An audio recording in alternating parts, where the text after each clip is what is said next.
Ir-raġuni li semma l-Partit Popolari Ewropew biex jivvota kontra n-nomina ta' Leo Brincat hija xempju ta' ipokresija lampanti.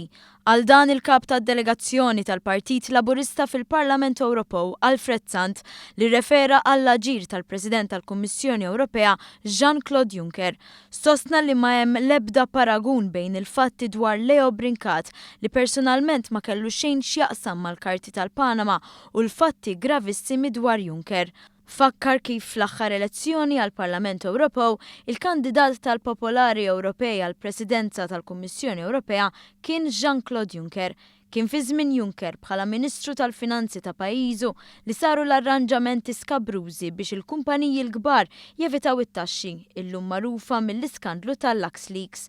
Sant qal li ħaġa stramba l-aħħar li bl-ebda mod il-Partit Popolari Ewropew mawrew li kellhom xi problema dwar hekk u saħansitra iġġieled bil-kbir kontra kwalunkwe mozzjoni fil-Parlament Ewropew li tissanzjona lil Juncker.